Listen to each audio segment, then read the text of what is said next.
तो हम बहुत सारी चीज़ें देख रहे थे और पिछली वीडियो में देखा कि हम कैसे अवेट वगैरह यूज़ कर सकते हैं अपने यूआईज दिखाने के लिए और फॉल बैक वगैरह दिखा सकते हैं रिएक्ट के सस्पेंस को यूज़ करके। इस वीडियो में देखेंगे कि हम कैसे फॉर्म्स को यूज़ कर सकते हैं और भी अच्छी तरीके से, और फॉर्म्स के और कुछ एट्रीब्यूट्स देखेंगे और उनका यूज़ केस क्या है वो देखेंगे। वैसे बहुत सारे एट्रीब्यूट्स हैं फॉर्म में, पर ये जो लिखे हैं ना ये ऐसे एट्रीब्यूट्स हैं जो कि थोड़े इंपॉर्टेंट है और हमने लास्ट में कवर नहीं किया था जब हम यूआईज वगैरह बना रहे थे। तो देखते कि क्या है। फॉर्म में ना एक नेविगेट नाम का एट्रीब्यूट होता है। नेविगेट मतलब क्या, ये बूलियन एट्रीब्यूट है कि नेविगेट करना है कि नहीं करना। नेविगेट को आप ट्रू कर सकते हो तो फॉर्म नेविगेट कर जाएगा, और फॉल्स कर सकते हो तो फॉर्म नेविगेट नहीं करेगा। और पता है फॉर्म को नेविगेट फॉल्स करने का मतलब क्या है, यूज़ फीचर यूज़ करना। मतलब यूज़ फीचर जो यूज़ कर रहे थे ना हम, बस वही use feature plus feature dot form, ये जो करते हैं इसके बजाय आप फॉर्म के नेविगेट को फॉल्स कर दोगे तो सेम चीज़ होगी। और इसे अगर फॉल्स करोगे तो कोई वे चाहिए ना हमें डेटा लेने का। फीचर में तो फीचर का ऑब्जेक्ट रहता है, वहाँ से डेटा ले सकते हैं, पर अगर इसे नेविगेट फॉल्स कर दिया तो डेटा कैसे लोगे। तो इसके लिए चाहिए होगा use features. Use features basically एक हुक है जो कि आपको सारा डेटा स्टेट मैनेजमेंट वगैरह, जो कि यूआरएल की स्टेट है, पेंडिंग, रिजेक्टेड, एक्सेप्टेड या फिर फेल्ड, वो सारी स्टेट वगैरह दे देगा। और इसके साथ एक फीचर की भी होता है कि अगर आप ये यूज़ कर रहे होगे ना नेविगेट फॉल्स, तो आपको फीचर की यूज़ करना चाहिए ताकि आप फीचर की एक की दे सकते हो अपने कंपोनेंट को, तो उस की से वो फीचर आइडेंटिफाई होगा। तो लाइक बेस्ट प्रैक्टिस जैसा है, जैसे कि हम रिएक्ट को की देते हैं रिएक्ट के कंपोनेंट को और उस हिसाब से चीज़ें मैनेज होती है, बस उसी तरह से। इसके बाद होता है रिप्लेस। रिप्लेस थोड़ा सा कॉम्प्लिकेटेड है। लाइक रिप्लेस में क्या होगा, ये या तो फॉल्स होगा या फिर ये होगा ट्रू, तो मतलब बुलियन वैल्यू है। पर ये फॉल्स रहता है जब गेट रिक्वेस्ट मारते हैं तब, जब रीडायरेक्शन होता है अपने एंड पे कोड में से तब, और जब एरर थ्रो होती है तब। पर ये ट्रू हो जाता है जब एक्शन करते हैं करंट राउट पे, या फिर फॉर्म एक्शन भी करंट राउट को रिलेटिवली मैप कर रहा होगा। तो इन सारे केसेस में ये सारे डिफ़ॉल्ट वैल्यूज है, मतलब डिफ़ॉल्ट वैल्यूज पे ही केसेस है इसकी। तो इन सारे केसेस में ये डिफ़ॉल्ट वैल्यू रहेगी, पर आप खुद से ओवरराइड कर सकते हो। अगर फॉल्स देना है तो फॉल्स दे दो, ट्रू देना है तो ट्रू दे दो, और वो काम करेगा अपने हिसाब से।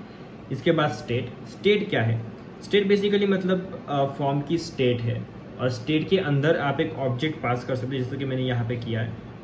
और ऑब्जेक्ट क्या रहेगा, की वैल्यू पे है, और जो ये पास करोगे वो अगले राउट को मिल जाएगा, वहाँ से एक्सेस कर लेना यूज़ लोकेशन का यूज़ करके। तो ये थोड़ी इंपॉर्टेंट चीज़ें हैं जो कि हमने कवर नहीं की थी पिछले टाइम में जब हम फीचर फॉर्म्स या फिर नॉर्मल फॉर्म सीख रहे थे। तो आई होप आपको ये समझ में आएगा थ्योरेटिकली कैसे होता है। आप कोड में जाते हैं और देखते हैं कि कैसे काम करेगा। सब कुछ एकदम यूज़ के स्पेसिफिक है थोड़ा बहुत, तो बस यूज़ कैसे करना है वो देख लेते हैं, या फिर ट्राई भी कर लेंगे जो भी है। तो इसके लिए हम जाएंगे अपने कॉन्टैक्ट अस में, और कॉन्टैक्ट अस में हमने यूज़ किया था फीचर फॉर्म। तो फीचर फॉर्म की तो ज़रूरत नहीं है, एक काम करते हैं फीचर फॉर्म रहने देते हैं और यहाँ पे देते हैं एक्शन, और एक्शन दे देंगे सेव, क्योंकि अपने पास एक सेव नाम का राउट बना पड़ा है ना, जहाँ पे एक एक्शन दी गई है सेव करने के लिए। तो ये कर दिया, मुझे ये रन करना पड़ेगा, मैंने रन कर दिया npm rundev करके, और यहाँ पे मेरा एप्लीकेशन भी चल रहा है। तो मैं क्या करूँगा, बस कॉन्टैक्ट पे जाऊँगा और contact/123 जो भी है उस पे जाऊँगा। यहाँ पे अगर मैं चला गया और यहाँ पे मैंने कंसोल खोल दिया, तो कंसोल में देखना मुझे क्या दिखता है। मैं जब ये कुछ भी डाल देता हूँ, यहाँ पे एक काम करता हूँ, अच्छे से नाम ही डाल देता हूँ मेरा क्वेरी, या ठीक है। तो ये एग्जीक्यूट हो गया, इसने सेव को कॉल कर दिया और चल गया। तो ये इस तरह से काम कर रहा है। तो हमें से यहाँ पे क्या करना है, फीचर फॉर्म ना यूज़ करके फीचर फॉर्म यूज़ करना है। तो मतलब बेसिकली नेविगेशन फॉल्स करना है इसका। तो मैं क्या करूँगा, फीचर फॉर्म को ले लूँगा यहाँ से, और फीचर फॉर्म में से फीचर वाला चीज़ हटा दूँगा, जैसे कि ये, और नीचे वाला भी हट गया। तो यहाँ पे आऊँगा, यूज़ फीचर नहीं चाहिए, यूज़ फीचर्स चाहिए, और ये फीचर वाली चीज़ें हटा देंगे। ये हट गया, फॉर्म आ गया, फॉर्म की एक्शन सेव है, तो फॉर्म को भी इंपोर्ट करना पड़ेगा, तो फॉर्म को इंपोर्ट कर लेते हैं। यूज़ फीचर का यूज़ करके हम डेटा ले सकते हैं, तो देखते हैं कि क्या होगा। यूज़ फीचर्स, और यहाँ पे रहेगी अपनी, एक काम करते हैं फीचर ही लिख देते हैं यहाँ पे, फीचर console.log कर लूँगा और यहाँ पे डाल दूँगा फीचर। मैंने फीचर डाल दिया यहाँ पे, और फीचर डालने के बाद यहाँ पे आऊँगा, यहाँ पे पेस्ट कर दूँगा, और देखते हैं फिर से राउट पे जाके कि क्या होता है। फीचर ने दिया एरे जो कि नल है, लाइक रेंज 0 है उसकी। अगर मैं मेरा खुद का नाम डालूँ ओम लोंढे और क्वेरी में क्वेरी डाल दूँ, तो देखना क्या होगा। सेव कर दिया, डेटा कुछ भी आया नहीं, और डेटा ना आने की वजह क्या है पता है, क्योंकि ये फॉर्म पे नेविगेट ट्रू है, तो इस फीचर को उसका एक्सेस ही नहीं मिला, और ये अगले राउट पे चला गया जो कि राउट था अपना ये वाला, इस वाले राउट पे, और यहाँ पे जाने के बाद उसने एग्जीक्यूट किया और ये वाला तो रिडायरेक्ट कर रहा है फिर होम पेज पे, तो उसने रिडायरेक्ट कर दिया। तो यहाँ पे हम क्या करेंगे, ये रिडायरेक्शन वाला जो भी है ना, ये वो रिप्लेस वाला चीज़ काम कर रहा है कि रिप्लेस करना रिडायरेक्शन का। जब उसने रिडायरेक्ट किया होम पेज पे तो उसने रिप्लेस कर दिया। दैट्स वाई जब ये slash contact slash ID slash save पे गया तो ये राउट हमें हिस्ट्री में नहीं दिखता, ये रिप्लेस हो गया है। तो आई होप आपको समझ में आया होगा। तो यहाँ पे आते हैं फिर से और यहाँ पे देते हैं नेविगेट, और नेविगेट को करते हैं फॉल्स और देखते हैं कि क्या होगा। नेविगेट को फॉल्स कर दिया, यहाँ पे आ गए, फिर से उस पेज पे आए, फिर अभी भी एम्प्टी है।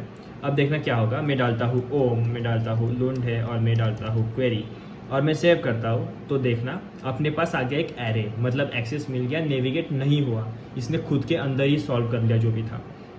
और यहाँ पे फर्स्ट जो इंडेक्स है उस पर क्या है, उस पर है फॉर्म एक्शन, फॉर्म का डेटा और बहुत सारी चीज़ें।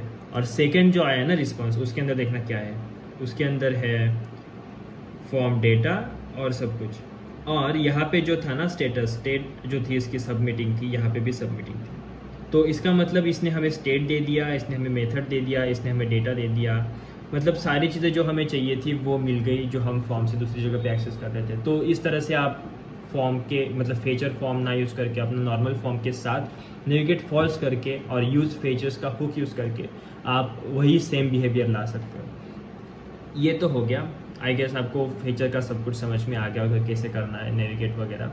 फीचर की जो मैं बोल रहा था, तो हम यहाँ पे फीचर की दे सकते हैं, और ये क्या है, indicate a specific key to use when using navigate equals to false. तो बस ये की है, जैसे कि हम दे सकते हैं कि कॉन्टैक्ट सेव, और ये ट्रैक रखेगा इसका, बस यही है, इससे ज़्यादा कुछ भी नहीं है। और आप अगर चाहिए आपको तो ये भी दे सकते हो कि रिप्लेस, और रिप्लेस का दे सकते हो कि फॉल्स, और अगर मैंने फॉल्स दे दिया तो ये रिप्लेस नहीं करेगा, ट्रू दे दिया तो रिप्लेस करेगा, और बाकी डिफॉल्ट्स तो हमने देख लिए। एक और चीज़ है, इस फॉर्म के अंदर हमने स्टेट देखा था, राइट। स्टेट के अंदर डाल दूंगा नेम, और नेम के अंदर डाल दूंगा मेरा नेम, ठीक है। अब सेव कर दूंगा और जाते यहाँ पर देखते कि क्या होगा। कॉन्टैक्ट के पेज पे गए, अभी की स्टेट्स वगैरह अगर देखी जाए तो अभी आइडल है, और ये भी आइडल है, 2 बार प्रिंट हो गया। हाँ, रिएक्ट स्ट्रिप मोड यूज़ कर रहे हैं तो इसलिए 2 बार प्रिंट हो रही है सारी चीज़ें। तो मैं यहाँ पे आऊँगा और यहाँ पे डालूंगा ओम, यहाँ पे डालूंगा लोंडे, और यहाँ पे डाल दूंगा क्वेरी। अगर मैंने ये सब डाल दिया और सेव कर दिया तो देखना क्या होगा, यहाँ पे 2 चीज़ें आ गई। पहले तो आइडल था, फिर सबमिटिंग होगी स्टेट, यहाँ पे आइडल था, सबमिटिंग हो गई, सेम चीज़ प्रिंट करेगा ये। पर अगर मैं इसे खोलूँ और फॉर्म डेटा को खोलूँ और इसके एंट्रीज में जाऊँ तो यहाँ पे है ओम फर्स्ट नेम, लास्ट नेम है मेरा लोंड है, और क्वेरी है मेरा क्वेरी। तो हमने जो एक चीज़ ऐड की थी जो कि अपना था स्टेट, वो कहाँ गई, वो तो इस फॉर्म के डेटा में दिख नहीं रही, राइट। तो इसका मतलब है फॉर्म के डेटा में ये सेव नहीं करता या फिर यहाँ से देता नहीं है। पर इसे अगर हमें एक्सेस करना होगा तो हम क्या करेंगे, location equal to use location पे ले लिया और यहाँ पे लोकेशन प्रिंट कर देंगे ऐसे करके। और अब अगर मैं फिर से उस राउट पे जाऊँगा, यहाँ पे डालता हूँ ओम लोंडे क्वेरी, सेव किया तो देखना लोकेशन पे हमारे पास क्या आया, हमारे पास आया सर्च की हैश और पाथ नेम, पर अपना डेटा नहीं आया, राइट। तो डेटा क्यों नहीं आया, क्योंकि ये जो रिक्वेस्ट है ये गेट वाली रिक्वेस्ट नहीं, ये पोस्ट वाली रिक्वेस्ट है, और पोस्ट वाली रिक्वेस्ट में हमारे पास कुछ डेटा जाएगा ही नहीं, तो डेटा आएगा ही नहीं। जैसे कि मैंने यहाँ पे लिखा कि स्टेट ये जो है ये की वैल्यू पेयर रहेगी, और अगर आपको ये पढ़ना भी है तो आप यहाँ से पढ़ सकते हो कि यहाँ पे जो ये स्टेट दिया है ना उन्होंने, कि ये property can be use default value for the new location when it is stored inside history state. तो अगर ये चला जाएगा अगले पेज पे तभी ये स्टोर होगा हिस्ट्री स्टेट में, और the value can be subsequently B accessed using use location. Use location से एक्सेस की जा सकती है इसकी वैल्यू। पर अपना अगर यूज लोकेशन देखें तो यहाँ पे जो स्टेट है ये नल है। ये नल आने का ये नल क्यों आई, क्योंकि हमारा फॉर्म एक तो पोस्ट है, हमारा हिस्ट्री में कुछ स्टोर नहीं हो रहा, इसलिए स्टेट नहीं स्टोर हो रही, और ये सारी चीज़ें हो रही है। तो अगर आप गेट फॉर्म करोगे और सारी चीज़ें करोगे तो ये स्टेट अपनी स्टोर हो जाएगी। तो आई होप आपको ये सब कुछ समझ में आएगा कि कैसे ये स्टेट काम करती है, कैसे फीचर की काम करती है, कैसे नेविगेट काम करते हैं, कैसे रिप्लेस काम करते हैं और इस एट्रीब्यूट वगैरह को हम कैसे यूज़ कर सकते हैं। तो मिलते हैं किसी अगले वीडियो में और कोई एक और अगर अलग टॉपिक देखेंगे रिएक्ट ऑर्डर के रिलेटेड ही। तो तब तक के लिए थैंक यू, बाय बाय।